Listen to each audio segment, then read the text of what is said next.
vous déambulez dans l'historique South Street de Philadelphie et venez d'atteindre l'angle de la 4e rue. Tandis que vous attendez pour traverser, votre regard se pose par hasard sur une tuile colorée au dessin singulier. Quel chef-d'œuvre d'art urbain, songez-vous. Mais à la lecture de l'inscription gravée, votre sourire s'efface aussitôt. Elle porte un avertissement lugubre concernant l'avenir. Si cela vous paraît inquiétant, attendez d'apprendre que ces mêmes plaques ont été découvertes un peu partout dans Philadelphie, ainsi que dans plusieurs grandes villes américaines comme New York, Boston, Pittsburgh ou Chicago. Des centaines d'exemplaires similaires ont même été repérés jusqu'en Amérique du Sud, à Buenos Aires. En tout, environ 600 plaques de Toynbee, nom qui leur a été donné, ont été recensées à ce jour. Les premières photographies de ces tuiles sont apparues à la fin des années 80, mais les médias ne s'y sont intéressés qu'une dizaine d'années plus tard, en octobre 1994. Un article de presse a éveillé la curiosité de ses lecteurs en évoquant des mots énigmatiques figurant sur au moins 7 plaques situées rue Calvert et dans quelques autres rues du centre-ville de Baltimore. Mais c'est véritablement au début des années 2000 que l'histoire des carreaux Toynbee a connu une large diffusion, tant sur Internet que dans la presse écrite. Ces carreaux, ou plaques, mesurent généralement la taille d'une plaque d'immatriculation américaine, bien que certains soient plus grands. Ils semblent fabriqués en linoléum, un matériau utilisé pour le revêtement des sols. Tous présentent un point commun, une inscription particulière à l'origine de leur appellation, les plaques Toynbee. La première ligne de l'inscription porte la mention Toynbee IDA, très probablement en référence à Arnold J. Toynbee, historien anglais du XXe siècle spécialisé en relations internationales. La seconde partie évoque le célèbre film de 1968-2001, L'Odyssée de l'espace, réalisé par Stanley Kubrick. La troisième ligne des plaques de Toynbee est assurément la plus troublante, car elle évoque explicitement le retour des morts à la vie.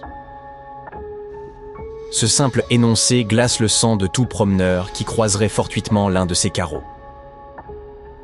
Toutefois, le mystère s'épaissit encore à la lecture de la dernière ligne. Sur la planète Jupiter. Nul ne comprend pourquoi cette 5e planète du système solaire y figure, et non une autre. Lorsqu'on les considère séparément, le sens de ces 4 lignes semble relativement limpide, mais une fois assemblées en un unique message, elles défient toute logique. Et l'énigme devient encore plus troublante lorsqu'on découvre qu'aucune personne ni organisation ne s'est jamais identifiée comme étant à l'origine de ces plaques, depuis leur apparition sur les trottoirs américains. Si elles relevaient d'un projet artistique ou d'une installation d'étudiants, cette information aurait été divulguée depuis bien longtemps. Plus étrange encore, nul n'a jamais vu l'artiste en action.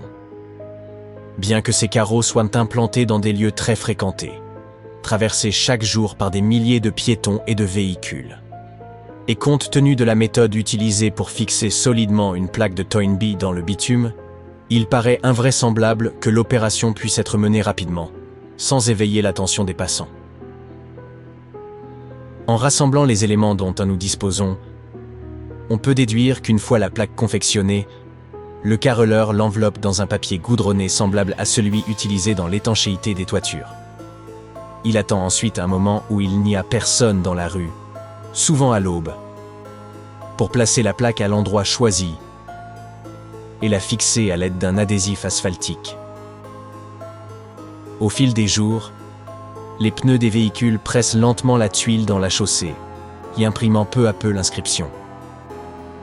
Lorsque le papier protecteur s'efface sous l'effet de l'usure, le message énigmatique apparaît enfin à la vue de tous. Cela a quelque chose de fascinant, certes, mais les carreaux ainsi installés sur les axes routiers ou dans des rues à forte circulation se détériorent rapidement, tandis que d'autres disparaissent sous de nouvelles couches de bitume. C'est pourquoi de nombreuses plaques de Toynbee ne subsistent aujourd'hui que sur des photographies. Les autorités municipales américaines ne sont pas unanimes à leur sujet, Certaines, comme celle de Chicago, œuvrent activement à leur suppression. Tandis qu'à Philadelphie, leur berceau supposé, les élus les considèrent comme un art urbain digne de préservation. La question subsiste. Qui est à l'origine de ces mystérieux carreaux et quel message cherche-t-on à transmettre à travers eux? Un artiste originaire de Pennsylvanie, Justin Duerr, s'est donné pour mission d'élucider l'énigme. Alors qu'il exerçait le métier de coursier dans les rues de Philadelphie, en 1996, il fut le premier à entreprendre une documentation méthodique des plaques de Toynbee. Dès que la bibliothèque fut équipée d'un accès à Internet, Duerr prit un jour de congé pour lancer des recherches sur l'étrange inscription. Sa quête resta vaine, mais cette absence d'information ne fit qu'attiser sa curiosité et approfondir le mystère.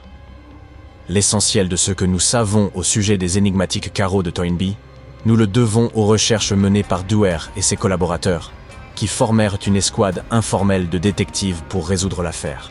Duerr était convaincu que l'auteur des carreaux n'était autre qu'un concitoyen de Philadelphie, un certain Severino Verna, dit Sévi. L'histoire complète de ce suspect remonte à 1983. Lorsqu'un travailleur social prit contact avec des journaux et des émissions de télévision, sous le pseudonyme de James Morasco, afin de faire connaître une idée farfelue, celle de peupler la planète Jupiter avec les morts de la Terre.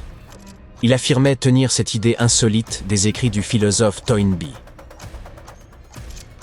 D'après les conclusions de Duerr et de son équipe, Morasco et Verna ne feraient qu'un. Pour étayer cette hypothèse étrange, Duerr parcourut le quartier où Verna avait résidé et y découvrit de petites plaques expérimentales qu'il interpréta comme des ébauches préparatoires des véritables carreaux. Des radioamateurs de la région affirmèrent ensuite que Verna avait diffusé ses idées au moyen d'émetteurs à ondes courtes. Ce qui acheva de convaincre Duerr fut le témoignage des voisins de Verna, qu'il avait vu conduire une voiture surmontée d'une longue antenne, tout en diffusant ses théories. Le véhicule ne comportait pas de siège passager, détail qui s'accordait parfaitement avec l'hypothèse de Duerr. Cela expliquerait comment le mystérieux carreleur échappait systématiquement à toute détection. Il aurait jeté les carreaux depuis de sa voiture, à travers un trou dans le plancher. Mais cette interprétation ne permet pas de dissiper pleinement l'énigme, car tout cela pourrait relever du simple hasard. Une interrogation fondamentale persiste donc. Si Verna, ou Morasco, était véritablement l'auteur de ces carreaux, pourquoi ne s'est-il jamais manifesté? Lui qui s'efforçait depuis des années d'attirer l'attention des médias sur sa théorie de colonisation jovienne, pourquoi n'aurait-il pas revendiqué la paternité de ces carreaux si étroitement liés à ses idées? Des indices supplémentaires apparaissent dans les carreaux associés aux textes originaux, tout aussi cryptiques. Ils évoquent tantôt des journalistes, tantôt un mystérieux groupe nommé les Hélions, bien qu'aucun lien clair ne soit établi entre ces éléments et l'auteur. Le carreau le plus marquant demeure sans doute le carreau du manifeste, situé à l'angle de la 16e rue et de Chestnut Street à Philadelphie, où furent gravés plusieurs centaines de mots. Il mentionne notamment que l'auteur aurait fui le pays en 1991. À l'instar du message principal de 4 lignes, ce texte semble décousu, voire délirant, à moins d'être replacé dans un contexte particulier. Or, nul n'a jamais retrouvé le créateur de ces carreaux, seul dépositaire de la vérité, seul capable de livrer une explication cohérente. Au cours des années 2010, des carreaux inspirés des originaux apparurent dans de nombreuses villes des États-Unis, témoignant de la popularité persistante du mystère Toynbee. Certains reprenaient fidèlement la forme et le contenu des premiers, bien que variant dans leur dimension ou leur typographie. D'autres semblaient plutôt conçus comme des hommages à l'artiste inconnu de Philadelphie. Tout comme les premiers, leurs auteurs ont su rester dans l'ombre. Les textes annexes évoquaient le fait que le carreleur se trouvait en grave danger, ce qui pourrait justifier qu'il n'ait jamais dévoilé son identité. Mais tant que là où les personnes à l'origine de ces étranges mosaïques ne sortiront pas de l'anonymat, le mystère des carreaux de Toynbee continuera de perdurer.